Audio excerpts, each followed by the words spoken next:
বছৰ বছৰ ধৰি খাৰুপেটীয়াৰ এটা ৰাজহুৱা কবৰস্থানৰ মাটি আৰু গাঁৱলীয়া পথ বেদখল কৰি বিক্ৰী কৰাৰ অভিযোগ উত্থাপন হৈছে। অভিযোগ মতে খাৰুপেটীয়াৰ নিকটৱৰ্তী অথবা বিহুৰীয়া গাঁও পঞ্চায়তৰ অন্তৰ্গত খেতাশ্বৰ গাঁৱৰ ৮ নং ৱাৰ্ডত থকা ৰাজহুৱা কবৰস্থানৰ মাটি আব্দুল মালেক নামৰ লোক এজনে প্ৰায় 12 বছৰ পূৰ্বে বেদখল কৰি পকী দেৱাল নিৰ্মাণ কৰি ভোগ দখল কৰাৰ পাছত হঠাতে আন এজন লোকক মোটা ধনৰ বিনিময়ত বিক্ৰী কৰি অন্য ঠাইলৈ স্থানান্তৰ হয়। উল্লেখ্য যে দীৰ্ঘদিন কবৰস্থান আৰু গাঁৱলীয়া পথৰ মাটি ৰাইজৰ স্বাৰ্থত এৰি দিবলৈ আব্দুল মালেকক বাৰম্বাৰ অনুৰোধ কৰে যদিও কোনো ধৰণৰ গুৰুত্ব নিদিয়াত 2013 চনত ৱাৰ্ডৰ প্ৰয়াত সদস্য ৰজব আলীয়ে বিহুৰীয়া গাঁও পঞ্চায়তত অভিযোগ দাখিল কৰে। উক্ত অভিযোগৰ ভিত্তিত দলগাঁও ৰাজচক্ৰ বিষয়াৰ লাট মণ্ডলক সীমা নিৰ্ধাৰণৰ বাবে নিৰ্দেশ দিয়ে। সীমা নিৰ্ধাৰণৰ বাবে লাট মণ্ডল উপস্থিত হয় যদিও আব্দুল মালেকে বাধা প্ৰদান কৰে। বৰ্তমান খেতাশ্বৰ গাঁৱৰ প্ৰায় 200টা পৰিয়াল চৰকাৰী পথৰ অভাৱত হাৰাশাস্তিৰ সন্মুখীন হৈছে। ৰাইজে অতি শীঘ্ৰে কবৰস্থানৰ লগতে পথৰ মাটি বেদখল মুক্ত কৰাৰ বাবে দলগাঁও ৰাজচক্ৰৰ চক্ৰ বিষয়ক দাবী জনাইছে। এতিয়া কি ক'ম আৰু আমি খেতাশ্বৰ গাঁৱৰ নানীঘাটৰ আণ্ডাৰত থকা যিমানখিনি মানুহ আছোঁ, আমাৰ বহুত দিন ইয়াতে সমস্যা চলি আছে এই ৰাস্তা লৈ। এতিয়া আমি ৰাস্তা চৰকাৰী ৰাস্তা যিহেতু আছে, মেপত আছে, কিন্তু আমি বাস্তৱত চৰকাৰী ৰাস্তাখন আমি পোৱা নাই। কাৰণ হ'ল এই আব্দুল মালেক নামৰ ব্যক্তি এজনে ষড়যন্ত্ৰমূলকভাৱে মানে চৰকাৰী ৰাস্তাখন নিজা দখল কৰি লয়।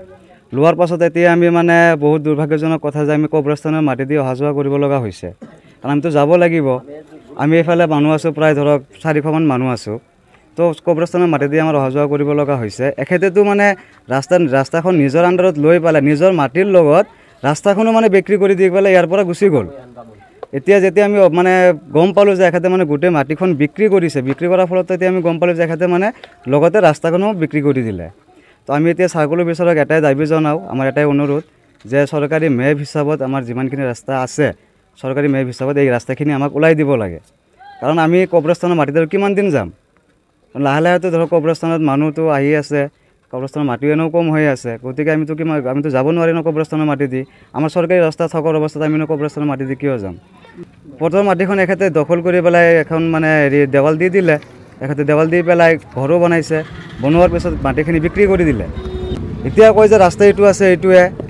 কিছুদিন আগতে 2013 চনত মণ্ডল আহিছিলে। আৰু পিছত যেতিয়া মানে মাটিৰ মানে ৰাস্তাখিনি যেতিয়া সীমানা নিৰ্ধাৰিত কৰা অৱস্থাত মণ্ডলক বাধা দিলে। বাধা দিয়াৰ পিছত SDC তাত মণ্ডলে ৰিপৰ্ট দিলে। এইটো ৰিপৰ্ট কপি আমাৰ তাত আছে। এখেতৰ ওপৰত এটা গোচৰো ৰুজু হৈছিলে, এইটো কপিও আছে। মানে আমাৰ এই খেতাশ্বৰ গাঁৱৰ ৱাৰ্ড মেম্বাৰ আছিলে ৰজব আলী নামৰ মানুহ এজন। এখেতৰ নিজৰ আব্দুল মালেকৰ নিজৰ ভাতৃ হয় এখেতে। তো এখেতে যেতিয়া মানে ৰিপৰ্টখন দিয়াৰ পিছত মানে এখেতকো বাধা প্ৰদান কৰিলে যে মানে ৰাস্তাখন আছে বুলি। মণ্ডল আহি যেতিয়া ৰাস্তাখনৰ মাটিখিনি নিৰ্ধাৰিত কৰিব, সীমানা নিৰ্ধাৰিত কৰিব, তেতিয়াও মানে বাধা প্ৰদান কৰিলে। মানে নিজৰ সমস্যাটো হ'ল আমাৰ কবৰস্থানৰ পূব পিনেদি এখন চৰকাৰী ৰাস্তা আছিল। সেই চৰকাৰী ৰাস্তাখন এখন আমাৰ গাঁৱৰে এজন ব্যক্তি, যিজন ব্যক্তি কবৰস্থানৰ ওচৰতে ঘৰ, সেইজন ব্যক্তিয়ে আমাৰ এই চৰকাৰী ৰাস্তাখন বন্ধ কৰে। বন্ধ কৰাত ৰাইজে বাধা দিয়াত ৰাইজক ভাবুকি দিয়ে। পিছে আমাৰ গাঁৱৰ ৱাৰ্ড সদস্যজনে, ৰজব আলী নামৰ এজন ৱাৰ্ড সদস্য আছিল, সেই সদস্যজনে এটা পঞ্চায়তত প্ৰস্তাৱ লোৱাৰ পিছত পঞ্চায়তৰ পৰা চাৰ্কল অফিচলৈ দিয়ে। চাৰ্কল অফিচৰ পৰা ADC ছাৰে মণ্ডল ইয়াত পঠায়। মণ্ডল পঠোৱাৰ পিছত এই আব্দুল মালেক নামৰ ব্যক্তিজনে ভাবুকি দি কিবা কিবি কৈ মণ্ডলক ইয়াৰ পৰা খেদি পঠায়। আজিৰ পৰা প্ৰায় 11 বছৰ আগৰ কথা। সেই 11 বছৰ ধৰি দিম কৈ আজি গোটেই মাটিখিনি তাৰ বিক্ৰী কৰি, ৰাস্তাটো বিক্ৰী কৰি প্ৰায় 1.5 কোটি টকাৰ সম্পদ ইয়াৰ পৰা লৈ সেই টাংদি চাৰিআলি বালাবাৰী বুলি কয় তাত মাটি কিনি ইয়াৰ পৰা পলায়ন কৰি আছে। কবৰস্থানৰ মাজেদি এতিয়া যাব নোৱাৰে পাব্লিক। প্ৰায় 400 মানুহ ইয়াত আছে। মানুহে বৰ্তমান কবৰস্থানৰ মাজেদি অহা যোৱা কৰি আছে।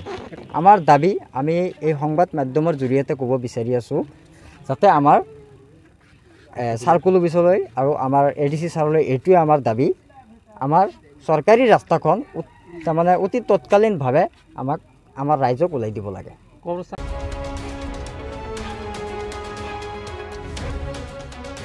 খাৰুপেটীয়াৰ পৰা খৈবৰ মণ্ডলৰ ৰিপৰ্ট, এনি ভাৰত 24।